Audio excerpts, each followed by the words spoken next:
Luigi Mangione pleaded not guilty today to all federal charges against him, including murder, stalking, and a firearms offense.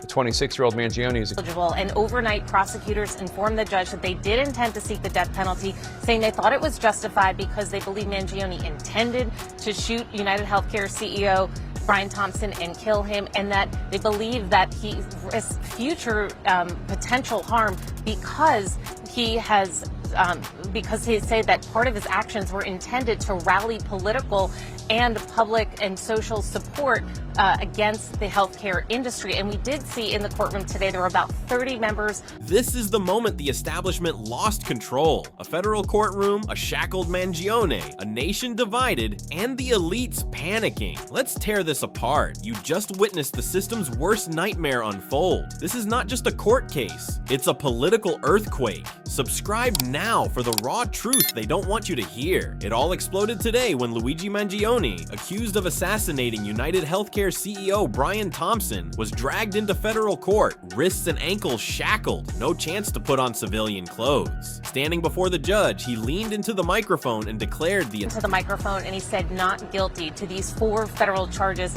including murder through the use of the firearm. That is the charge that makes this case because they believe Mangione intended to shoot United Healthcare CEO Brian Thompson and kill him, and that they believe that he risks because he said that part of his actions were intended to rally political and public and social support against the healthcare industry. And we did see in the courtroom today there were about 30 members did have signs saying "Free Luigi." Jake?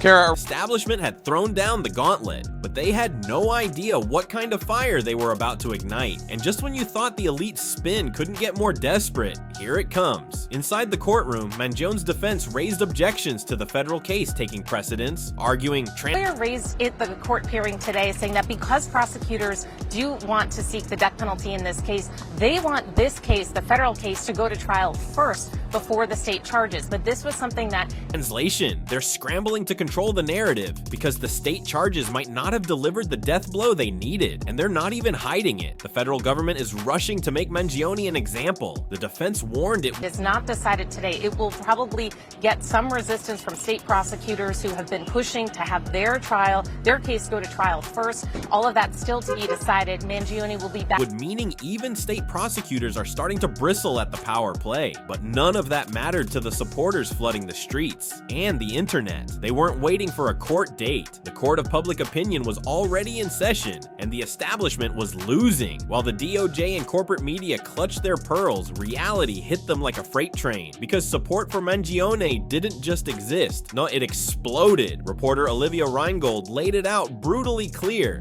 the death penalty. You're right, quote, his fans who follow every move in his case on the internet consider the 26th a progressive folk hero who is waging a righteous war against a corrupt capitalist system. 1 hour after the death penalty, first, more than 400 fans had donated over $12,000 to the website or whatever for Mangione's legal defense fund. Let that sink in. The system labeled him a murderer, and people lined up with their wallets. Even Olivia was stunned, saying, Totally understand these people donating money. I mean, that's as weird as it is to express support for this killer, alleged killer, on the internet, on Instagram or TikTok or whatever.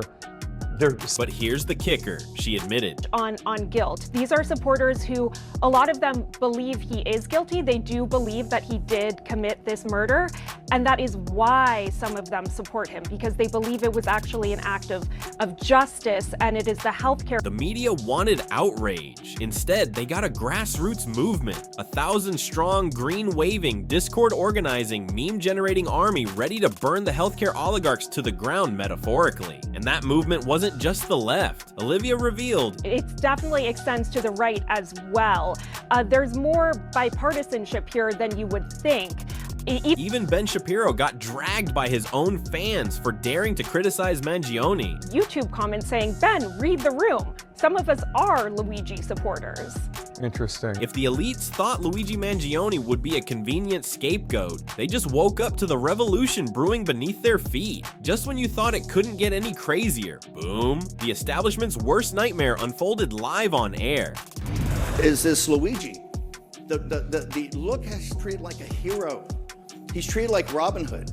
That should scare you to the marrow of your bones, because that's the alternative. If the system keeps going like it is, that alternative is your alternative. We offer the populist. Bannon warned the ruling class. Populist nationalists offer something you're not going to love, but you'll be able to live with. So, Translation? Keep ignoring the rage at corporate healthcare corruption, and the next Luigi might be even harder to contain. Even CNN's analysts were stunned, calling it they weren't. I think that this is a very interesting possible fracture between where the Trump wrong. Olivia Reingold pointed out that while officials like Pam Bondi were gunning hard for Mangione, case is really upset about healthcare, actually. When you look at polling shows even Republicans supporting Medicaid at levels the elites pretend don't exist. This wasn't just a leftist tantrum. This was a full-blown populist revolt cutting across every political line, and the media could barely breathe under the weight of it. And here's where it gets absolutely brutal for the establishment. Olivia revealed she had infiltrated Mangione's private Discord.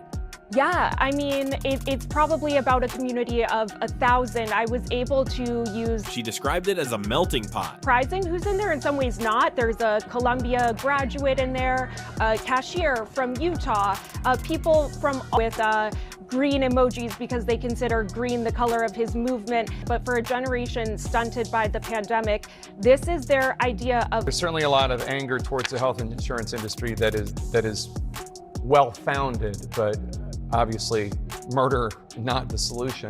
Olivia Reingold. This isn't just about one trial. This is about a system rotting from the inside out and a generation ready to tear it down. Subscribe now if you're sick of the media spin, sick of the lies, and ready to hear the truth before they bury it. This is just the beginning.